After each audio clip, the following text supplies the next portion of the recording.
next speaker is Sandy Latour. She's in person here and comes from us from Mesa, Arizona, home of Mountain View High School. She's going to speak on overcoming obstacles in life and business.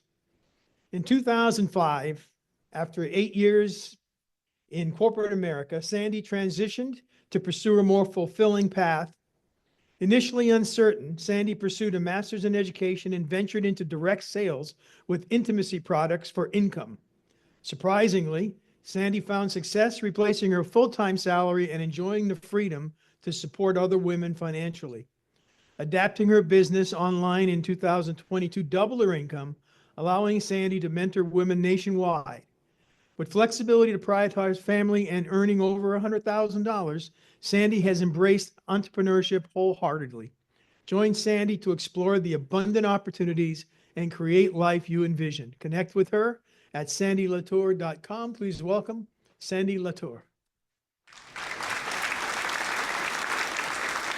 Some kind of thing. Thank you, Jamie, for that introduction.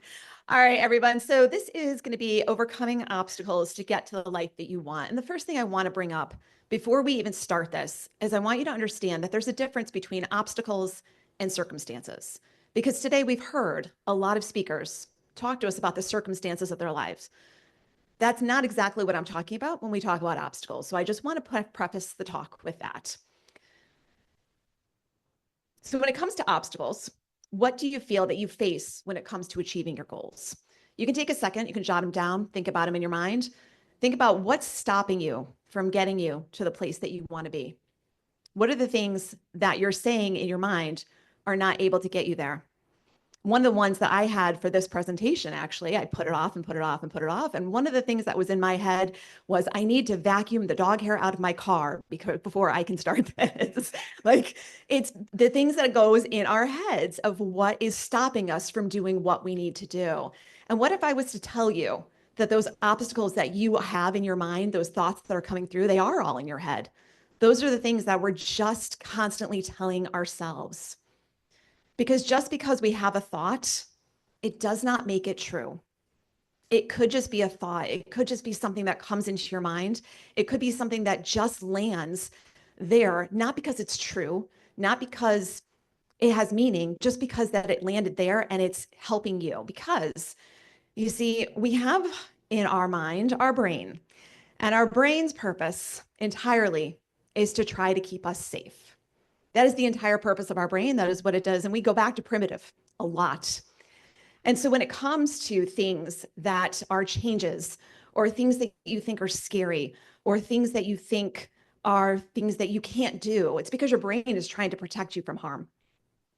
So your brain is telling you all these stories and they're dropping it in your head because it's saying that change is going to be scary to you. It could be the pursuit of a new job. It could be a new career. It could be a move across country, all of which I've done. But it's telling you, you can't do this. This isn't safe, even though the circumstance you might be in right now is not something that you want. It's not somewhere you want to be, but you know what it is. And there's a comfort in that. And there's a sense of safety in knowing what you know versus going to something that you don't. And so you may recognize some of these thoughts that might pop into your mind. So I'm overwhelmed. I can't do this. I'm not good enough. I should be further along. I mean, you can read these. How many of you in this room has ever had a thought like one of these? Oh, every hand is up in the air. Okay. And so when these thoughts come in, they're not helping you. What they're doing instead, they're not getting you any closer to your goal, but they're still there. So how do you get rid of them?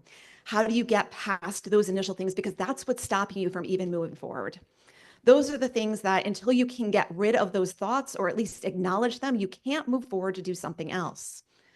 So the first step in this, acknowledge your thoughts. Acknowledge them. They're there. Put them down. Bring out your notes app in your phone, in a journal, in a piece of paper, whatever it is. And as those come into your mind, write them down. Get them out of your head. Get them onto a piece of paper and get them out. And all of a sudden, look at them and look and see, does this actually make sense? Is this actual reality? Or is this just my brain telling me because it doesn't want me to change something new? So once they're out on paper, we're going to practice saying things in a more empowering way. So when you say to yourself, I can't do this, you can say instead, I can learn to, ... And I want to bring up the fact that there's very few things in life we can't do. Now, of course, we cannot go flying in the air like a bird. There are going to be those physical limitations. But I think that we tell ourselves all the time, well, I can't do this. I can't do that. We hear our kids say that. We hear our parents say that. We say that ourselves. And our words have meaning. And what ends up happening is that your brain, when you tell yourself, I can't, I can't, I can't, your brain starts to believe it. Whatever it is that's in your mind, your brain is going to start to believe it. So if you can get those negative, those limiting things out of your head and you can rephrase them, and then when they pop up again, you can look at that and you look at the rephrase and you can say, okay, I can't do this. No, I can learn to do this. And when you can start having those thought patterns change and shift, that's what's going to change and get you past those initial obstacles. I have the ability to, maybe you can't do that, but I have the ability to XYZ. I am getting better every time I try to do this. I can figure out how to, whatever that might be. The next step, take some time and figure out, who do you want to be? Who do people think that you are? And I heard this quote and I love this so much. And it was, a different version of you exists in the minds of everyone that knows you. Everyone that knows you somewhat differently than anybody else knows you. My husband knows me completely differently than Jamie knows me. And that's good. I mean, people know you and they see different sides of you. But just because that is the person that exists in their mind does not mean that that is the person that you are. And I think that there's also times that we have had titles assigned to us from other people. So as you were growing up, did you hear that you were smart? Did you hear that you were not smart? Did you hear that you were good at math, or that you had problems with math and you weren't good at it? Because those messages that we got in childhood, those messages that we heard, they stay with us. Those are things that we carry on. And I can't tell you how many people I talk to as adults who say, I'm not good at math. And when you talk to them, yes, they are, but somebody somewhere once upon a time told them that they weren't good at it. Just because you might have struggled with a certain concept does not mean that you're not good at something. Somebody might have told you that you were an introvert or an extrovert growing up. I was told I was the shy kid. I have been up doing talks for 19 years. I have been working in small homes and walking into homes with people, with strangers, for 19 years. Yes, there's some nervousness that goes with that, but an introvert probably would not be doing this for 19 years. So while I'll say that there's definitely an introversion side, and I'm not going to say that I'm extrovert, if I had always believed that that was the way I was, I don't know that I would have pursued the path where I am. Somebody might have told you that you're strong and that you can handle anything. But what if underneath you were like, no, I'm not, or vice versa? Somebody might have said to you, hey, you can't handle this. Where inside you were like, yes, yes, I can. Susie just shared a tremendous story of going through some health challenges. And if somebody had told her, you know what, you're not going to be able to handle this, she would have had a different outcome had somebody said, hey, you know what, you can figure this out. She told herself, I'm going to overcome this. So do the things that people have said to you, does those align with who you actually are and the life you want to lead? And I want you to think about that. So if you've been told that you are shy, but yet you want to be an actress, you want to be famous, you want to be a singer, is that going to align? Is that going to get you there? Or are you then going in your head going, I can't do this because I'm shy. I can't pursue this because I'm an introvert. I can't go into accounting because I'm bad at math. Is that going to align with who you actually are? And if that is not going to align, then we need to start changing that thought process. So the first thing, what life would you have if you were the best version of yourself? What kind of lifestyle do you want to have? Have you thought about that? Have you sat down and written down what you actually want to see in your life? Have you thought about, I mean, and I love vision boards as much as the next person, I do, but I feel like those get made and those get posted and we don't really look at them again. They're posted on your wall, maybe you glance at it every once in a while, but are you internalizing that? Are you actually pushing forward to get to the things that you actually want to do? Where do you want to live? I've had this vision in my life for my entire life that I want to live on the ocean at some point. I'm not there yet. Arizona is a lot of beach, not a lot of ocean, like, right? Got lots of sand here. But I am moving closer to that. And that is our next move. It's going to be on an ocean somewhere. I don't know where yet, but that is going to be the next move. Are you showing up how you truly want to show up? Or are you showing up how other people think that you should? Are you trying to live your life because of others' expectations of you? Or are you doing the things that you want? Are you saying to yourself every single day, you know what? I want to do this, live this life this way. But other people are like, yeah, but I need you to do this. I need you to do that. And how many times do we change what we want to do because other people have what they want us to do? That's not going to lead you to the life that you want. The past version of you does not define the future version.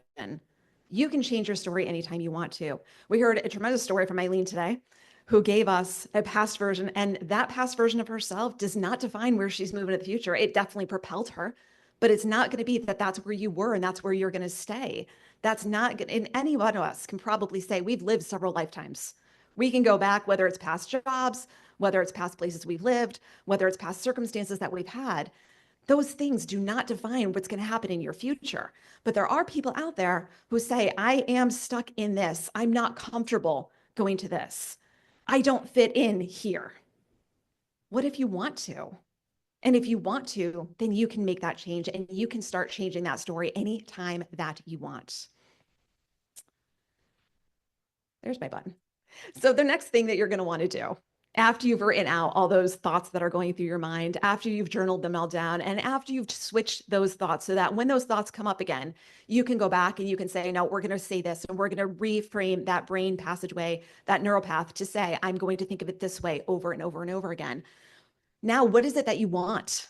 Have you written down what you want? Do you know what you want? You might have known what you wanted up till now, and a lot of people do. But a lot of people are just kind of gliding through life and saying, I don't know, we're going to figure it out. And 20 years from now, I'm going to hit retirement. I don't know what I'm going to do then. What is it that you want? What kind of life do you want to live? And are you making the changes to get to that point? And sometimes we don't know what we want. And I think that that's something else because we've been told these stories from other people, because we've been telling ourselves all these stories in our heads for all these years. And I do it too. I mean, that's just human nature. Sometimes we don't know what we want and we're like, I don't even know where to start. And I ran into this a couple of years ago when I started in therapy. As I said, you know what? I'm an empty nester. I was a teenage mom. I have worked. I have become an entrepreneur. I have moved across country. My daughter left. She went to college. She moved out. She's on her own, which is awesome. We did that. Yay, we got her there. But I was like, I don't know what I want. I don't know who I am anymore. And that is the struggle that a lot of people face is you do X, Y, Z, all these goals that are just lined up for you. You know, you grow up, you go to college, you buy the house, you get the job, all of the things. And you get to a point when you've accomplished all that. And now it's just, and now what? And now what do you do? And where do you go from here? So what is it that you want? And what we might want to do when you're trying to figure out what you want to do, you might want to look back and say, what did you want for yourself when you were younger? As children, we have the best understanding of ourselves. It's before anybody else gets themselves into our heads. We knew, if you think back to when you were 5, 6, 7 years old, what did you want to be when you grew up? You probably knew yourself pretty well at that point. And I can remember I wanted to be a veterinarian, wanted to be one. That was hands down, wanted to work with animals until I found out they had to euthanize dogs. And I was like, I don't want to do that anymore. And then next I wanted to go into becoming a lawyer. And then I wanted to go into therapy. And all of those have kind of coalesced in my life. Now I'm not a veterinarian by any means, but I do have a dog who I think I'm her emotional support human at this point. But that's the way that goes. But I do work with people and understanding. I became the therapist of my friend group, even though I didn't necessarily go to school to become a therapist. I have done coaching with women in a variety of different ways. And I think that what we decided and what those things were that fit us as children really do work out for us well as adults because we know ourselves best at that point. So the next question is, would the past version of you be happy where the present version of you is today? That can be a lot. Some of you might be like, yes, absolutely. That past version of me is so proud of where I've come. And some of you might be like, this is not where I thought I would be. And it's still okay. Either one of those is fine because you have the chances to make the changes of the things that you want to do. Where do you hope to be 10 to 15 years from now? That's the key. Because where are you going to be living? What is your family situation going to look like? What's your financial situation? What do you want it to look like? What do you do for work? What do you do for fun? Get detailed. Write those things out. And the one thing that we found, research has shown that when you write this stuff down, the brain subconsciously works in the background. And it starts fulfilling those things that you said that you want. Funny story. When I first started working with a business coach, I don't know, probably 6 or 7 years ago, the first thing she had me do was write down 100 dreams for my life. 100 dreams. I'm sure all of you right now is like, that sounds easy. I'm going to do that when I go home today. I got to about 32 and I was like, I don't know what else to write. And I put the notebook down and I was like, I can't figure it. I think I got like maybe 5 or 6 more. And I put it down, I put it away. One of the things I came across that notebook maybe 2 years ago, and I was flipping through it because I was deciding what I was keeping and throwing out. I'm flipping through that. And one of the things that I had written was, I want to run a marathon at Disney. Now, here's the fun story. I had never run before in my life. I am not a runner. I would walk the mile every single time growing up. I did not want to do it. I am not a runner. I am not a runner. I would skip gym class intentionally and have to make it up and walk the track with a huge bottle of water with a friend of mine. That was what we did. But before COVID, I decided I'm going to start, running on a treadmill. And I started running on a treadmill and I worked my way up. And in 2022, I ran a half marathon at Disney. But I did not remember I had written that down. I found that notebook a year later. You guys, your brain will work to make those things happen. Write down what you want to accomplish. Get detailed. Are you making decisions today to support the life that you want in the future? And that's real tricky. I mean, Susie talked about this with the food. I personally am also gluten-free. I have a lot of food stuff that goes on. It's a nightmare. However, I have to look at that and go, well, you know what? If I want XYZ, if I don't want to have tired, if I don't want to have headaches, if I don't want to feel like, then I need to consciously make decisions to eat the things that are not going to get me on the other side of that here. It might taste good in this moment, but that's not going to feel good an hour from now, 2 hours from now, tomorrow. It's the same thing with everything else in your life. Are you making the decisions today that are going to get you where you want to be? Do you want a retirement fund? Are you starting today? Are you putting money into a retirement fund? Are you wanting to live on a beach somewhere? Are you starting to say, I'm going to figure out where that might be and start to make the steps? Every decision you make brings you either closer or further from who you want to be. So what do you need to start doing to get to where you want to be in 10, 15 years? Those are some things to start thinking about. On the other side of that, what do you need to stop doing today to get you to where you want to be? Because see, every decision we make either brings us closer or brings us further. And so you might say, I want to have this entire retirement account. But if you're going out on shopping sprees all the time, that might not be a reality. And all of a sudden, another year has gone by, 2 years has gone by. Time goes fast. And so every decision you make is going to either get you closer or further from the place that you want to be. What is it costing to keep waiting for the right time? Think about that. Every time we talk about things, people say, hey, you know what? When my kids grow up, when my husband gets a new job, when we move here, when I lose 10 pounds, all the things. What is it costing you to keep waiting for that right time? Is there ever going to be a right time? There's not. There's always going to be something that comes up. So why not today? Why not start making the changes today? It's simple, but it's not easy. Start small, have a plan, work hard, and stay consistent. I heard yesterday, and I don't remember who it was. Actually, I think it was Jean who said, discipline is what gets people to where they want to be. And so discipline is not fun. It's not. There are days that I sit there and I wake up and I'm like, I work out 5 days a week. And there are days I wake up, I'm like, I don't want to run today. But guess what? I get up, I throw on clothes, and I go run. And you never feel bad for doing the things that are getting you closer to where you want to go. You never feel bad about that. You end up feeling good, even if you didn't want to right before you started. So the things to remember as you're working towards this is that say to yourself, I deserve to have the life that I want. Everybody deserves that. And if you want it, then you deserve to have it. What you want wants you. Those thoughts would not come into your head if they weren't meant for you. You can have results, or you can have reasons why you don't have those results. Which would you rather? All right. Any questions? Boom, boom, boom. Drop the mic, Sandy. Wow.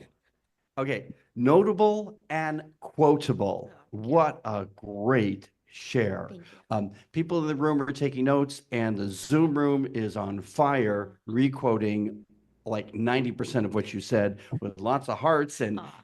and flags and emojis Love and all that. that stuff. Thank So you. a lot of times the presenters don't get to see that, No. and so I just wanted to share that with you so that you know. I told this to Bob. You are on fire. Thank you. Thank you. Any questions, or do we? I'm going to toss it to Pearl real quick, who's our online queen, and she'll tell us what's up.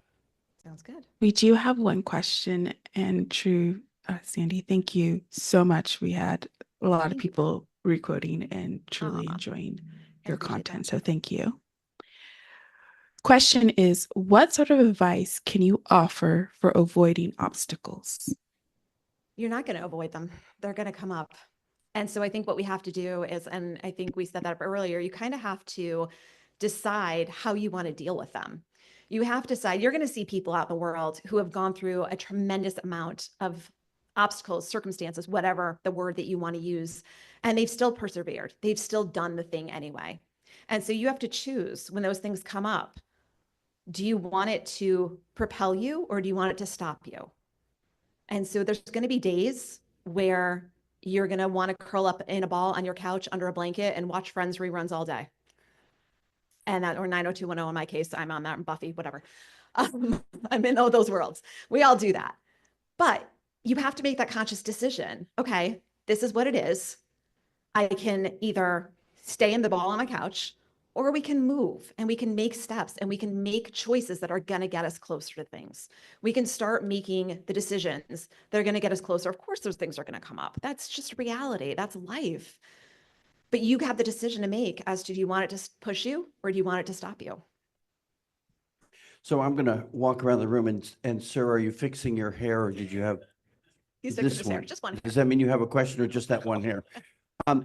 Mark has a question. I just want to point out that I know Sandy for many years now, and she is such the perfect, quintessential example of personal development precedes business development. And she mentioned a coach, and she mentioned therapy and several other things that she is working on her. Mhm. And obviously everybody in the Zoom room and everybody in this room are here because they want to work on themselves. And again, just hands out to all of And I that. think I'm going to go with that, Scott, before we switch the question, is who you are in life is going to be who you are in business. Say it again, sister.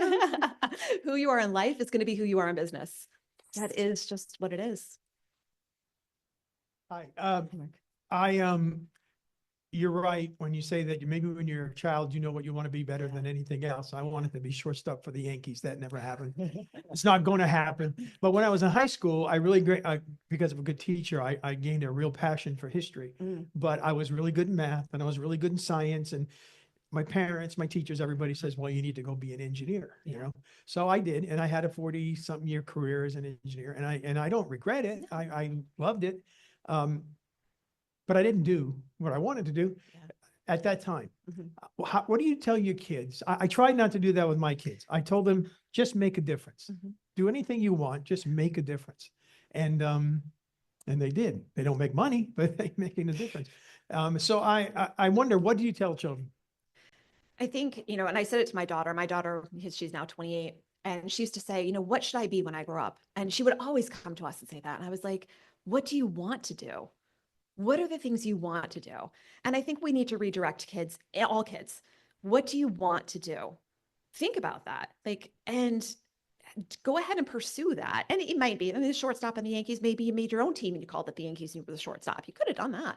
Right? We could have done it that way. But sometimes I think it's a matter of saying, what is it that you want? And let's go ahead and work with you to help you get there. Yeah, and let's just support you, whatever that is. I mean, within reason, I'm sure, and let them kind of figure that path out, because that's the thing. I mean, you're saying the same thing. And I did the same thing. I was told, I had a daughter when I was 16. I graduated high school at 17. I went to college at 18. I did not have time to sit there and go, what do I want to do? It was, what do I have to do? And that's when most of us make those decisions on. I think we're entering a new world right now. And I think if you look around at the content creation that's happening with the Gen Zs, the ones who are coming up and they're doing things completely differently than what the rest of this world has been. And you're going to hear the sides was like, these kids just don't want to work anymore. No, they do. They want to do it their way. They've seen what 40, 50, 60 hours of work a week has done to the previous generations, and they don't want that in their lives. So if you can say to them, you know what, I hear you, I see what you want to do. Let's work together and figure out how you're going to do that. How many children do you have? One, and a grandbaby on the way. Oh, congratulations. Yeah. But you don't look like you could ever be a grandmother. I know, thanks. Okay. And her husband's in the back room about to come over here and hit me. Thank you all so very much. you. Again, a big hand for Sandy.